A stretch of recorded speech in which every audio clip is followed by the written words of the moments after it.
After that old buzzard told me that shit, you know what I would have done?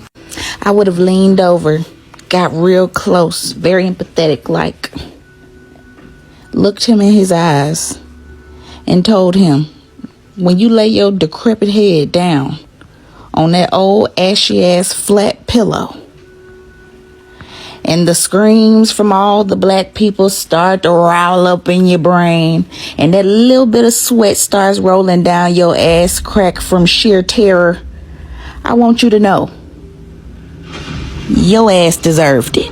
Fuck, I look like being uncomfortable by myself.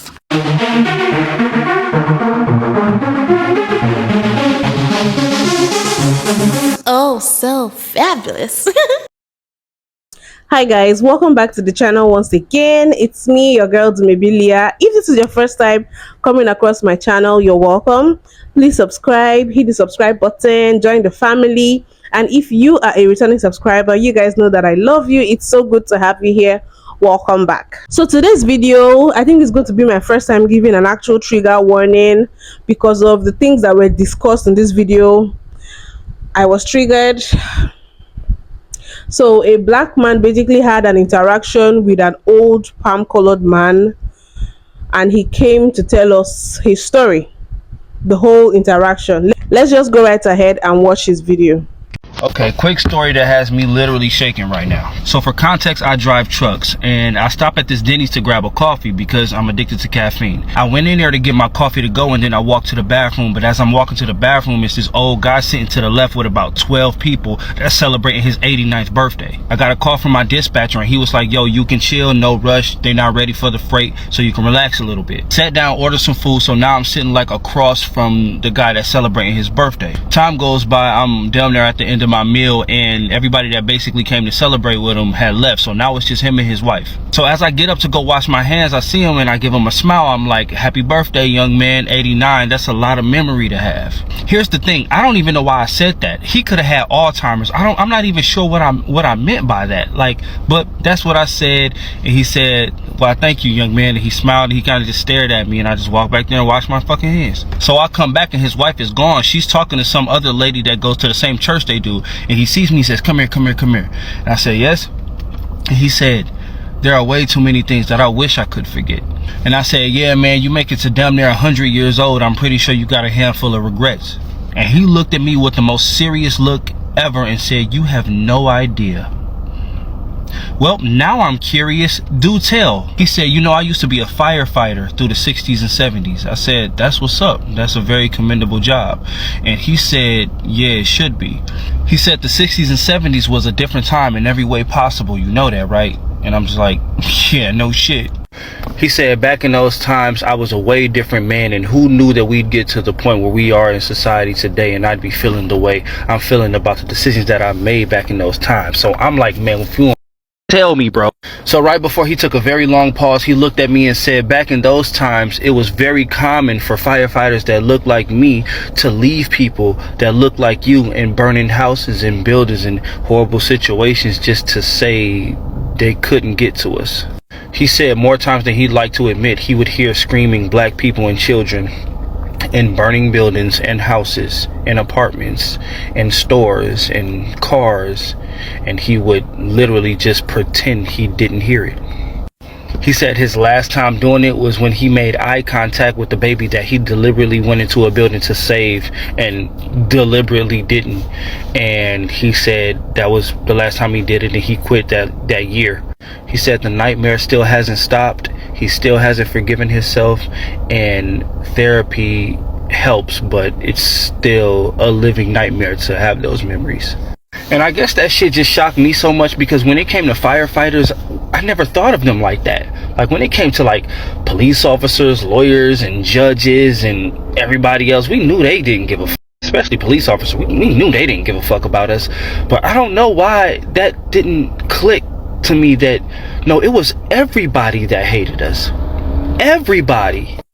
Everybody had a hand in deliberately making our lives worse. When I calmed down from being mad enough to want to pull the plug on his ass, I thought about it. And I was like, of course they did this. Of course. Of course they did this shit. Duh. Like, why was I even shocked? Like, of course. But it is something that I cannot think about for too long, because that visual of you fake going to save somebody and not saving them because of the color of their skin and the entire 911 understanding, because, oh yeah, you couldn't get Jamal. Oh well, just another one gone. Like, that shit, I don't know. The conversation ended with him staring at me, making that last statement, and me staring back at him, telling him, I gotta finish my route. I hope you enjoy the rest of your birthday. The last thing he said is, I hate myself for it. And I said, my boss is calling. I hope you enjoy the rest of your birthday. I've had so many people hit me up in my DMs to tell me that shit is still going on. So many 911 workers to tell me, so many nurses, so many cops, so many people tell me that shit is still going on. And it's weird, because it's like, you ever find out some information you already knew the answer to? It's like, yeah, I know that, but to hear it out loud from people that know it for sure, it's way different. I don't know why he chose to tell me, but I'm pretty sure I'm not the only black person that he stopped and told this shit to. I just don't understand how somebody can be so evil and just one day not be. How a society can give birth to and breed so many heartless, soulless people, for them to just wake up one day and be like, maybe we made a mistake. And this is just one of the few of them that feel like they actually made a mistake. A lot of them feel like it was nothing wrong with what they were doing and wish everything was still the fucking same. I really wish he didn't tell me this shit, because me being cursed with the burden of that information did nothing but fuel my imagination, and now I can't get the images out of my fucking head. But also, we have images of white firefighters spraying black people with the fire hose on the hardest pressure, ripping our fucking skin off. And this is shit that we can Google. We can look that up on YouTube. Then why is it so hard to hear that they let us burn? Why does that feel like a different level of evil? Why is that still so surprising? Like, but then again, it's not. But that was a lot to take in.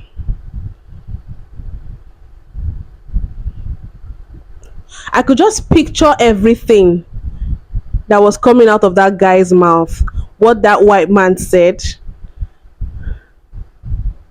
And I don't think it's something I'm going to ever be able to forget. You know, when I started learning about African American history with slavery and all of that, and I heard that they used to use black babies as alligator baits, I was shocked. But somehow this is actually more shocking. Not because it's out of character for them, but because you think that we had already left that era of brutality and inhumanity. Maybe I should even be disappointed in myself for thinking that these people are actually better. Of course, not all of them, but I think they're just better at hiding it now. You know what? Let me just go right ahead and play people's stitches to that video. For firefighters that look like me to leave people that look like you and burn. I definitely believe this. Years back, my aunt's house burned down. She lives in Huntington Station. If you're from Long Island, you know. And my family lives about like 30 minutes from Huntington. Why did the fire station from my town get to her house before the fire station in her own town? She could walk to the fire station from her house. Thank God nobody died, but still. So I definitely believe it, and I don't think it stopped. You and burning houses and buildings. And I came across this video and I just wanted to share something. I used to be a paramedic. I was an EMT in Texas, and then a paramedic, and then I transitioned over from a paramedic to a nurse. I'm now joining grad school next year to finally get my nurse practitioner. But I wanted to share more about this incident. So this is something that used to happen and is still happening till today. It's just that they have found nicer ways to cover it up. So when I was a paramedic, well, one of the things that they really push on us is scene safety. Like, that's the most important step, is that if you arrive on a scene and it's not safe, you should not go in to save people until the scene is considered safe. Like, for example, if you're called for like a mass shooting, you can't just show up and be like, okay, let me go get people and help them. You have to wait for cops to go in and clear and make sure that the scene is safe. That kind of makes sense in that kind of a situation. The problem is that they now use this as a way to cover racism and also to just not help poor people. So if you live in a poor neighborhood and you call 911, let's say you call them because you're having a heart attack, stroke, it doesn't matter, like just like medical condition you're having, and or your child is like having a seizure, you know, asthma that is just out of control, and you call 911, and then a rich person calls 911 for the same issue and they live in a good neighborhood, guess who's getting help fast? The person in the good neighborhood. So what happens is that if you live in what they consider a bad neighborhood, you know, predominantly black, predominantly Hispanic, they will say that we don't consider this neighborhood safe. So even though we're literally parked right next to your house, we have to wait for cops to arrive. And if you ever call 911 to call for cops, you know that they will probably arrive like 20-30 minutes later. Yeah, so we're literally just parked there for 20-30 minutes on our phone, just playing on our phone, waiting for cops to come and be like, okay, it's clear. It was an asthma call. How would it not be clear? So that is how they get away with racism today. And I will tell you, if you live in a black neighborhood, a Hispanic neighborhood that is generally considered black, or generally considered, even if you're white and you live in a neighborhood that is generally considered a poor neighborhood, you are not getting the same services as someone who lives in a good, nice neighborhood. You're not getting the same treatment from paramedics or firefighters. They will literally just pull up, they will drive there and just wait and just be like, no, we have to wait for cops to come and say this place is clear. Even though there's absolutely zero risk. And then there's this one other incident that happened, and I knew at that moment I was never gonna stay in this career because the rage, the anger, I just could not. So we had this one call. It was a Hispanic kid. It was like a house party, and someone got in this house party. It was a young Hispanic kid. He was a minor, so he's bleeding. So we put him in the back of the ambulance. We're ready to go because he's obviously having internal bleeding. We don't know what's going on the inside. And so this cop comes and opens the ambulance door and doesn't allow us to leave because he wants to take a report. He wants to take a report on the scene as this kid is bleeding out. And the way he did the report, he just stood there and wrote notes. I literally can't remember his face to this day. And I just want to, oh my God. So then he leaves, and then another cop opens the back of the ambulance. And then he just stands there. He's like, oh, so what were you doing in this house party? What was going on? The kid is literally in agony, in pain, bleeding out. If you are not in the medical field, let me just tell you, time is life. Time is life. We have very few minutes, sometimes very few seconds to get you the help that you need. And delaying this, deliberately delaying this because you don't like this person because they're black or Hispanic is just crazy to me. And the fact that paramedics and EMTs who are part of healthcare are aware of how important it is to get someone in the hospital on time, but they will do this thing where they protect each other. They protect each other with the cops. They know what the cops are doing. Cops know what their paramedics are doing, and they just have this buddies, you know, white men friendship where they just protect each other. They're like, it's okay, you can waste his time. We don't care if he dies over here. It's okay, do you? So that's how they get away with racism. Is still going on. Next time you call 911, just know that where you live and what race you are plays a big role in how you get treated. I have so many stories that I could share, but it makes me so angry to remember those days. I did not last in that industry for long. I obviously was not wanted there, but I could definitely share a lot that I saw when I was in MedStar Fort Worth, when I was at that hospital, also the ER. And there's another ambulance company that I was with in Oklahoma, and the things that I saw are just drive me crazy. But yeah, that level of racism is still going on. If you won't fucking tell me. I often wonder what older white people were like as like teens and early 20s and such, you know what I mean? Like, cause so much fucked up things were accepted that I think instinctually I always be feeling like, yeah, you did some shit. Yeah, and I just be having this like, I don't really know if I could trust you, you hear me? Which is why I be so blown that we got so many old white people still in Congress and still taking up seats. Cause I'm like, bro, you were alive during like a time where my people were subjugated and you were part of the fucking problem and you still got a goddamn seat. That blows my mind. I could just be on the elevator with like an older white man for too long and my mind would just go there. Like, how many motherfuckers you call enter? Like how much up shit have you either done, said, or allowed? You know what I mean? And it comes to mind, you feel me? So hearing old boy Shamar talk about like how this old white firefighter basically has all this guilt because back in his day it was cool to let black people burn in buildings even if you could have saved them, and how he has such guilt and blah blah blah blah. Now he's so glad that the world has changed that he doesn't have to do shit. Like, no, you was fucked up then and you still fucked up.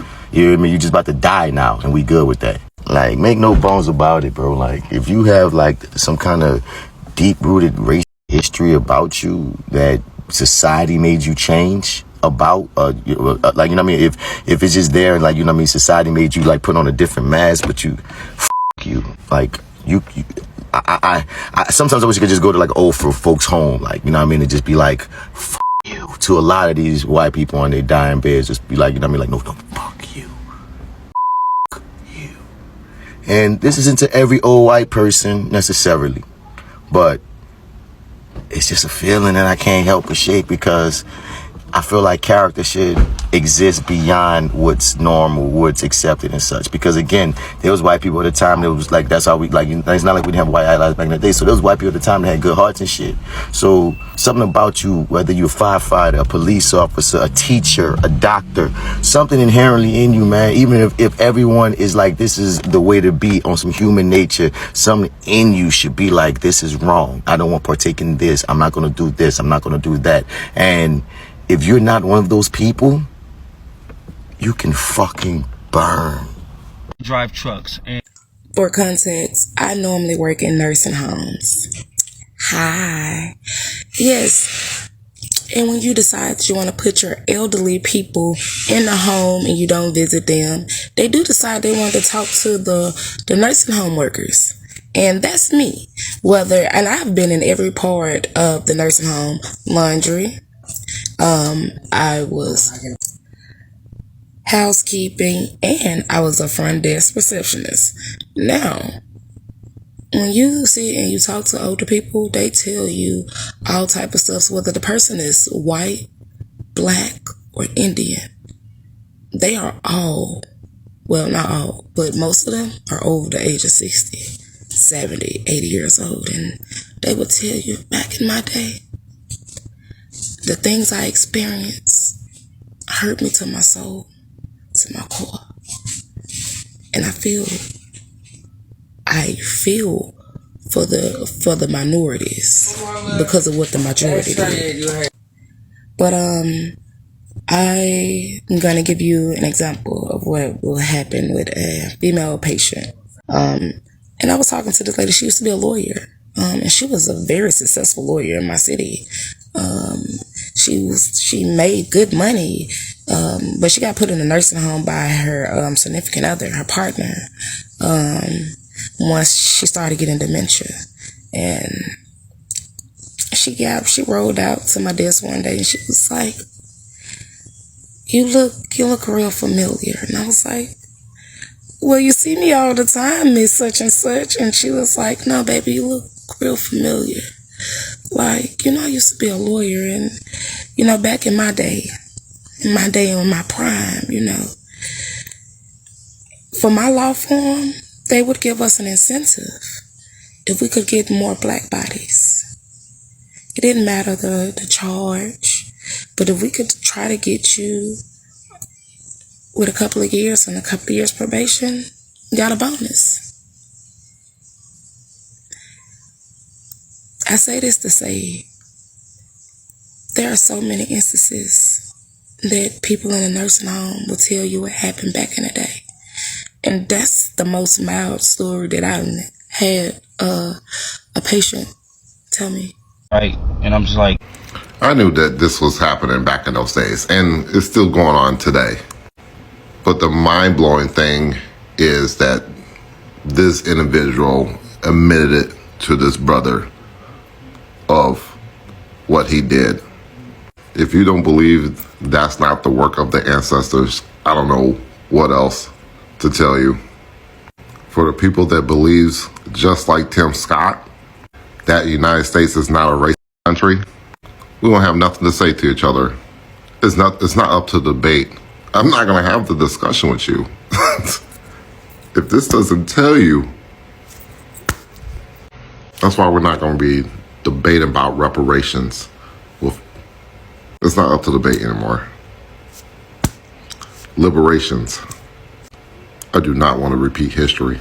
Really shaking right I have to say that this story really shook me, and if you go back and watch his video, it'll probably shake you too. What I want to address here is, at the end of the day, that man that he's talking about created a burden for himself that was so heavy he couldn't carry it. And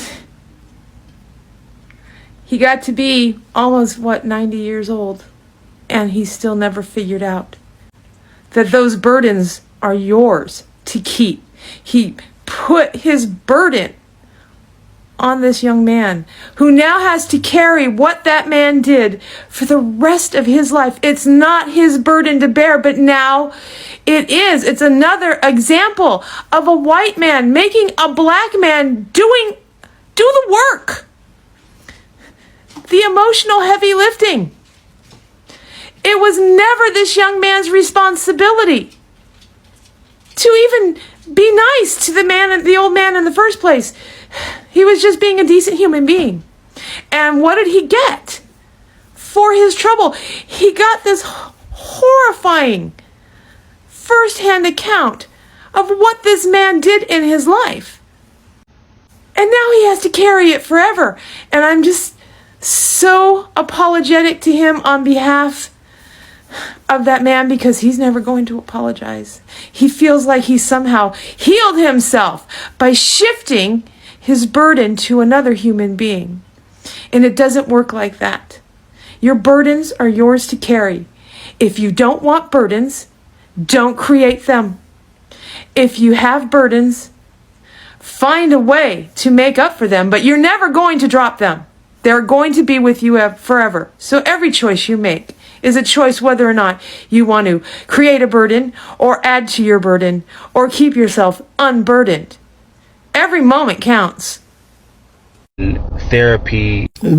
Before you told your story, I knew he was going to say that he let things burn. He told you that because all these years he's carried that guilt. He wanted to absolve himself. The gag is, people in his life probably, like his family members, probably don't even know he did that. But he laid that on you because deep down, he's still sick. You get it? He wanted that to hunt you. The same way them nightmares still hunt him and are probably going to hunt him until the day that he perishes. People with Alzheimer's and dementia and things like that who are in nursing homes, they do these type of things to black nurses. It's a twisted game. Shaking. Not only were those things done in our communities, but property was also allowed to purposely burn or be destroyed in the process of fighting a fire. And a lot of those practices still go on today. If you ever notice, it takes a long time for emergency services to respond in neighborhoods that are occupied mostly by minorities. That's for a reason. But then on top of that, when they do respond, they'll either slow roll getting themselves together to put out the fire, or if they start putting out the fire, they'll purposely cause damage that they don't have to cause in order to put out that fire. So for example, they may blast a window out with a fire hose, or take a door off the hinges in such a way that it damages not just the door, but also the whole frame of the door. Now, one thing about it, many, if not most, volunteer fire departments in this country are volunteer fire departments. So you're able to join the fire department and work in the fire service. So if these are concerns of yours, then perhaps sign up to join the service. And they also accept young people joining the service as well. So get your youth involved in these services as well. And since there is bias in the training that is given to these firefighters, remind your youth to question everything and be conscientious about everything they do. Now, we may not be able to stop all of these things that are done purposely completely, but we can put some limit on how much it occurs. That year. So some of you guys have been sending me that video and, you know, been wanting to get my opinion on it, my comments on it. Am I surprised that in the 60s and 70s where race prejudice was still at its highest, that even in the fire service that hatred for us as a people existed? No, I'm not surprised. Am I surprised that their hatred for us as a people would cause them to consider whether or not to actually do their duty and save one of us if it came down to it? No, I'm not surprised. No, that's one of the reasons I joined the fire service. Is again, I wanted to serve the community, but not just the community. I'm also wanted to be a familiar face to my community. I tell people all the time when they ask me like, what's my best moments doing this job as a firefighter or as a first responder? And I tell them, anytime I walk into a house and someone who looks like me, they see me come into the house, the relief and joy in their eyes, even in their worst moments, for the simple fact that someone that looks like them is there to help them. Not, you know, disrespecting any other person that does this job, and not saying that anybody is like what they used to be back in those days. But what I'm saying is, like, it just hits different when you see someone that can relate to you, that is a familiar face come in. It's just more comforting. It's a better experience for that person. So to be a firefighter, to be a first responder, to be a black man, and being able to be that advocate, be that voice, and be that comfort for the people in my community that I serve, it's a great feeling. And like I say, man, it's stories like these that are, you know, help encourage and reinforce in my mind, you know, that I made the right decision in life to pursue this career and getting into this career. And like I said, man, it's the best decision I've ever made. A lot of black people are actually not surprised. Actually, even in the comment section, you see some black people talking about how they have similar stories. Those that work with maybe in old people's home or do some kind of jobs where they come in contact with elderly white people. Somehow these people who have done these evil things against black people feel the need to look for another black person to unload this burden on. And you might look like they are seeking redemption or forgiveness or trying to make peace with whatever evil they did before they leave this earth. But on the other hand, it's actually looking like their last act of wickedness and evil, because you want to torment a black person with your evil, with your sin, something that you should have allowed torment you and lived with it by yourself and taken it to the grave and then continue to suffer for it even in the afterlife.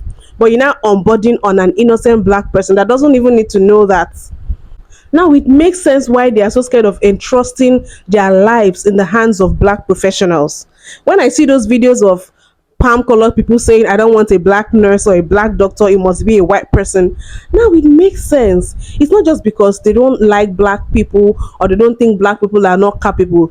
It is because they feel the amount of wickedness they were capable of towards black people, that black people are also going to be capable of doing the same thing to them. The truth is, black people are not wired that way.